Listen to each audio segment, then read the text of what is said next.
स्वागत, अभिनंदन, आभार स्वीकार करिए अपने दोस्त रसल रघुवंशी का नमस्कार। आप देख रहे होंगे एक नई फिजा में, एक नए वातावरण में, एक नए परिवेश में मैं आप लोगों के सामने रूबरू हूँ।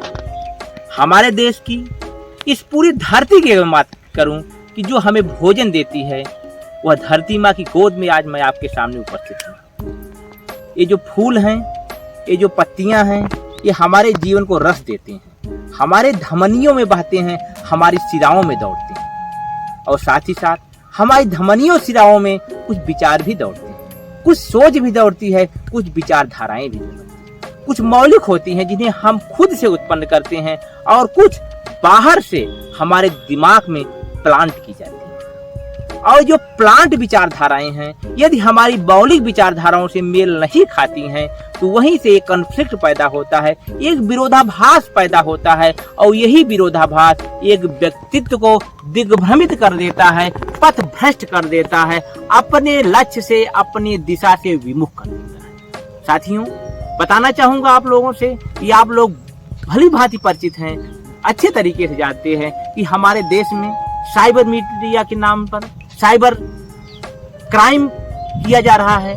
हमारे ऐसे युवा जो पराग अग्रवाल बन सकते हैं, सुंदर पिचाई बन सकते हैं, इंदिरा नूई बन सकते हैं, इतने बड़े बड़े पदों पर पहुंच सकते हैं, वैसे हमारे तकनीकी विशेषज्ञ बच्चे जिनकी उम्र 18, 21, 23 साल है, वह इस प्रकार की एक ज्वाला में, एक प्रकार की नफरत में अपने आप को डाल करके अपनी सारी प्रतिभा को दुनिया में, देश में नफरत, हेट फैलाने में लगा रहे हैं। जैसा कि आप लोग जानते हैं कि बुल्ली बाई या फिर सुल्ली डील्स जैसे जो साइट्स लाई गई, ऐप्स लाए गए, जो वेब पर तरह तरह के प्लेटफॉर्म डेवलप किए गए, जहां पर प्रबुद्ध, बुद्ध, सक्रिय महिलाओं, मुस्लिम महिलाओं के चित्र डाले गए, उनकी नीलामी के लिए नाम डाला गया। यह एक हमारी संस्कृति के लिए, हमारी समरसता के लिए कहीं न कहीं एक घातक है। और जैसा कि गांधी जी ने कहा था कि आंख का जवाब यदि आंख होगी तो पूरी दुनिया अंधी हो जाएगी, और उसी को फॉलो करते हुए हर तरफ से, चाहे वह पहले की गई क्रिया हो या बाद में की गई प्रतिक्रिया हो, एक बाढ़ सी आ गई है जहां पर लोगों के विरुद्ध नफरत पैदा करना, एक दूसरे के प्रति, एक दूसरे को गलत भावनाओं से जोड़ता हमारा देश आगे बढ़ रहा है। हम एक ऐसे देश रहे, हमारी एक ऐसी परंपरा है, हमारी एक ऐसी संस्कृति रही है जो हमेशा समावेशी रही है, और यही कारण है कि दुनिया की बड़ी सी बड़ी सभ्यताएं, मेसोपोटामिया, नील नदी की, दजला फरात की सारी सभ्यताएं नष्ट हो गई, लेकिन आज भी हमारी संस्कृति अपने शिखर पर, अपने ऊंचे मस्तक के साथ चमक रही है। इसका मूल यदि हम जाने तो यही समरसता, समावेशी विचारधारा है। यदि हम इससे अपने देश को अलग करेंगे, नफरत घोलेंगे, इंसानियत के ऊपर अंगुली उठाएंगे और मजहब के नाम पे, धर्म के नाम पर, जाति के नाम पर इस देश को बांटेंगे, तो हमारी जमीन बटेगी, हमारी खेती बटेगी, हमारा परिवार बटेगा और अंततः हम भी बटेंगे अपनी विचारधाराओं से। हमें समझना होगा कि जो हमारे टेक्नोक्रेट्स हैं, इनके अंदर इतनी नफरत कहाँ से आती है, आखिर इनके अंदर इतना क्रोध कहाँ से आता है कि समुदाय विशेष के विरुद्ध तरह तरह के दुष्प्रचार करते हैं, तरह तरह की गंदी अनैतिक बातें करते हैं। हमें एक अभिभावक होने के कारण, हमें एक देश के वर्तमान होने के कारण इन आने वाले भविष्य को सुधारना होगा। इन्हें बताना होगा कि हमारा भारतीयता क्या है, हमारी एकता क्या है, हमारी संप्रभुता क्या है, हमारी अक्षुण्णता क्या है और हमारा प्रभुत्व व्यक्तित्व क्या है। इस बात की बहुत जरूरत है। आज इस संसार में, आज इस विशेषता हमारे इस प्यारे भारत में प्यार फैलाने की बहुत जरूरत है।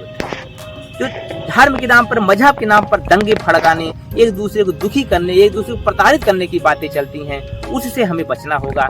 अपनी देश की एकजुटता को आगे ले जाना होगा। याद रखना होगा महर्षि शरणगुप्त ने क्या कहा था, जो भरा नहीं है भावों से, जिसमें बहती रसधार नहीं, वह हृदय नहीं है, पत्थर है जिसमें स्वदेश का प्यार। हमें अपने स्वदेश को प्यार करना होगा। हमने अपने, क्योंकि यह धरती बट जाएगी तो हम भी कट जाएंगे। इस धरती को बटने से बचाना है और ऐसे अराजक तत्व जो इस संप्रभुता को, इस एकता को, इस एकखंडता को, इस समरसता को सवाल खड़ा करते हैं, हमें उन्हें सिर्फ एक जवाब देना है कि तुम्हारा इस विचार के साथ, इस सोच के साथ हमारे समाज में कोई जगह नहीं।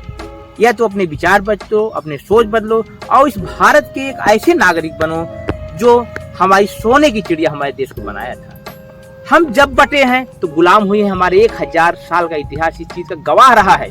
आप उठा लीजिए भारत का इतिहास, किस प्रकार से हमने आपस में लड़ाइयाँ लड़ी हैं और उसका लाभ विदेशियों को मिला है। हम गुलाम हुए हैं, ये सत्य है, इसको बदला नहीं जा सकता है। लेकिन हम एक मजबूत राष्ट्र के रूप में अपने आप को स्थापित करेंगे, ये हमारा भविष्य है, इसको हमें समझना होगा। साथियों, ज्यादा लंबी बात न बताते हुए अंत में मैं आपसे कहना चाहूंगा कि हमें किसी भी हेट से बचना होगा, आपस में प्रेम का प्रसार करना होगा और जो भी शक्तियां किसी भी धर्म की, किसी भी मजहब की इसमें तोड़ने का प्रयास करते हैं, उन्हें उनका स्थान दिखाना ही होगा। यही एकमात्र इस समस्या का समाधान है। और हमारे बच्चे जो गुमराह हो रहे हैं, नफरत में पड़ रहे हैं, उनको सही रास्ते पर लाना होगा, उन्हें असली भारतीयता से परिचित कराना होगा और उनके अंदर ऐसे बीज अंकुरित करने होंगे जिससे कि हमारा देश दुनिया का एक बहुत ही ताकतवर देश बने और एक बार फिर हम दुनिया में विश्व गुरु बने। इन्हीं बातों के साथ, इस उम्मीद के साथ कि आपको मेरी बातें अच्छी लगी होंगी, मेरी बातें आपको समझ में आई होंगी और एक नई ऊर्जा के साथ, एक नई सोच के साथ इस हरे भरे खेत से ऊर्जा लेते हुए आप इस देश को एकजुट बनाने में अपना सहयोग देंगे, मेरा साथ देंगे। इस चैनल को सब्सक्राइब करिए, अपने दोस्तों में अधिक से अधिक वीडियो को शेयर करिए, लाइक करिए और कमेंट के माध्यम से अपने विचार मुझसे अवगत कराइए। विदा लेता हूँ, शीघ्र फिर आपसे मुलाकात होगी। तब तक के लिए अपने अपनों का ख्याल रखें, कोविड ओमिक्रॉन से बचे रहें, सुरक्षित रहें, स्वस्थ रहें, मस्त रहें। नमस्कार।